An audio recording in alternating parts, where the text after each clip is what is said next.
And this is the problem we are trying to get rid of right now, is that seepage right there around that clamp. No matter how much you tighten it, it just seeps past after a day or two.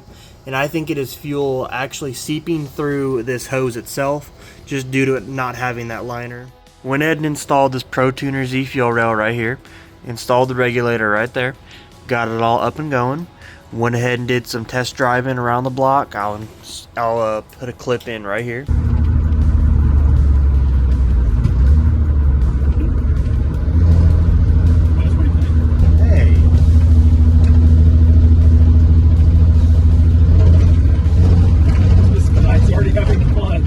I've been having fun since we started this fucker. What do you mean? And so we ended up breaking down at a parts store. What I found is a pretty big fuel leak sitting right in this area. You can see right there on the nipple some fuel. It's wet down there. That clamp looks like it's been wet. If I come over here to my fuel filter, that don't look good. I don't think you're gonna be able to see back here.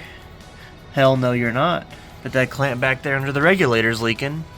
Kind of looks like most of the clamps on here are leaking. So what we're dealing with here is, I didn't read. Let's take a look at that right there. J30R7. So that was J30R7 fuel line. It is why my car started leaking for the most part. It's meant for carburetor pressure, which is, below 10 psi, not EFI pressure where it's 30 and up. And ethanol eats that stuff from the inside out. It'll end up sweating fuel, it'll crack, it'll leak. So I'm going to go ahead and remove the fuel rail and replace all the hoses attached to it.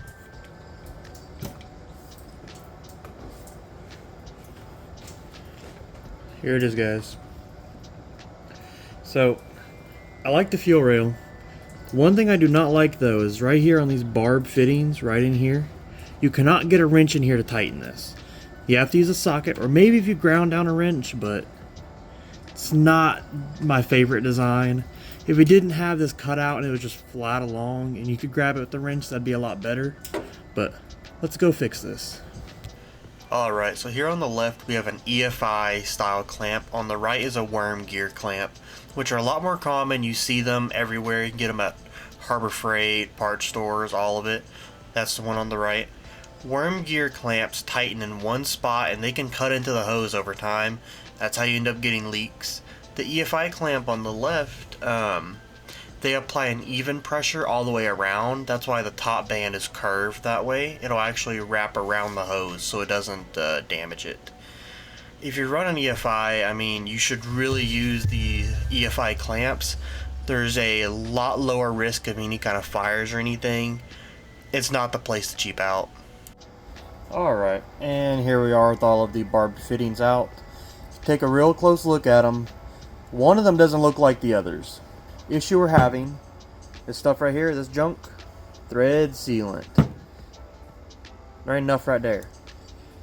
Honestly, really ain't much on there at all. Now, which one is that? Unfortunately, this guy right here, the one that was leaking. So what I'm installing here, some people call it pipe dope, some people call it just PTFE. It's just a thread sealant. You can buy this at any automotive parts store. This is the Permatex brand. You can buy this at Advanced Auto Parts, AutoZone, really all of the big box stores. All of them sell it. I recommend putting this on, letting it cure for 24 hours if you can. They say you can still adjust it for up to 24 hours, so they don't list an actual cure time, but that's what I feel comfortable with. If you got a project car, man, you can find something else to do for 24 hours. Don't lie to yourself. Now, I'm not going to recommend you tighten this down with an impact gun for obvious reasons, but just in case. This is just a billet aluminum. It is not cast iron. You will break this, and you don't have to get these super tight. I'm just snugging them up with a 3/8 ratchet. I'm just shooting for little below drain plug tight. It's just a 12mm head, M10 threads. It's nothing big. To go ahead and show you this, I installed one of the EFI clamps that I was explaining earlier. As you can see, it is bottomed out on there. You would think, okay, that's tight. Let's see. I can't pull it off, but what I can do, I can spin it around. Now, if it'll just wiggle just back and forth, kind of like that, that's okay. But spinning all the way around is meaning that this bottomed out before it fully clamped this hose. So they have different sizes. The Harbor Freight one, if you can, it'll pick that up. This is a 14 to 16 millimeter clamp, okay? This is a 5/16 inch fuel hose. Outer diameter is probably, I want to say 14 millimeter. So this is kind of on the tight end. So what I'm going to do instead is we're going to try this 11 to 13 and see how that fits.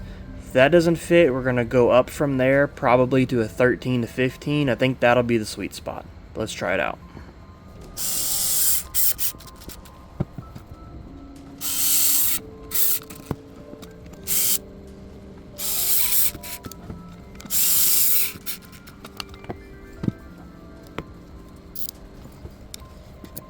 And please, if you're ever going to use power tools to tighten EFI clamps or just really anything fuel related, if you use a power tool, please go back over it with a little handheld ratchet just so you can get a feel for how tight it is, because battery state of charge affects how a gun feels tightening things a lot more than you'd think. I mean, if you really look at all the clamps I just tightened, they all changed a little bit differently with how tight they got. The space in between varied on all of them. So I'm just going through, making sure they all feel snug. That one wasn't quite as tight as it needed to be.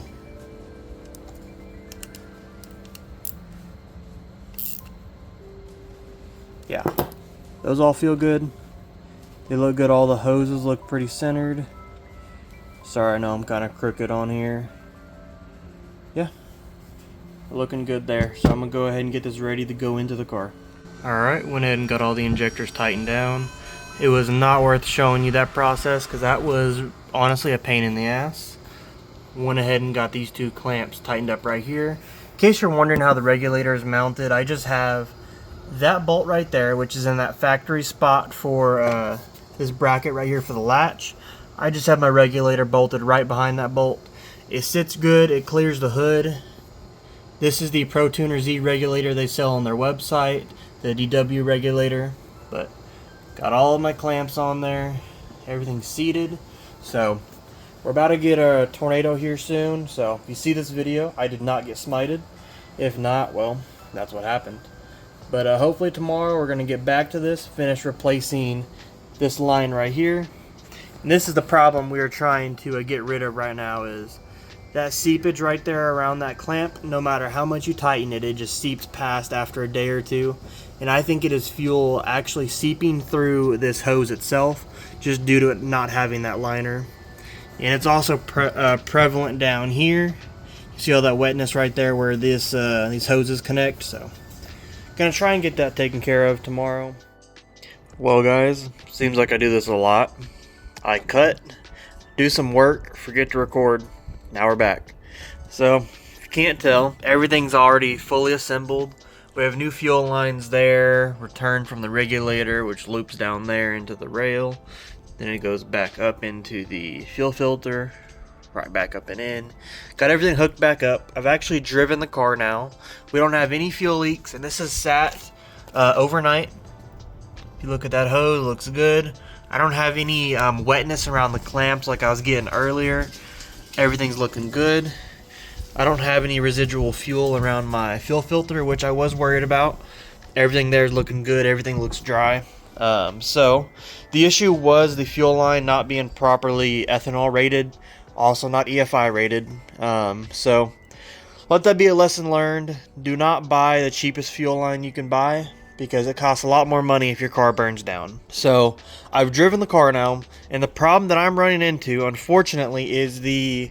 Here, just let me show you. Alright, I was talking a lot of bullshit in this clip. So the problem is, when I bought the car, the master cylinder was no good. I had to replace it because the pedal would go down to the floor. It would stay there. So I did all that, bled it, and I never adjusted the push rod length that goes into the master cylinder. And so the problem we ran into is, after putting about 8 miles on it, the clutch started to slip pretty bad. I tried fixing the push rod length and then bleeding it further, because it always had a squishy pedal after all that work. didn't have any luck with it, so unfortunately it did smoke the clutch. So my 32,000 mile Datsun is going to be getting a clutch in the next video, unfortunately. It's just going to be a stage 1 OEM style clutch. But thank you so much for watching the video. If you continue on, you're going to see some driving clips. I'll see you in the next one. New car. New car. Get a load of that guy. Their car shut off at lights to save fuel. Mine shuts off because I stalled it. Mine shuts off and I don't know why. You're going slow. You got 35. Over my head. That's no problem. Dude, you gotta do it for me. Oh, I'll try. You gotta do it. You gotta record this, babe.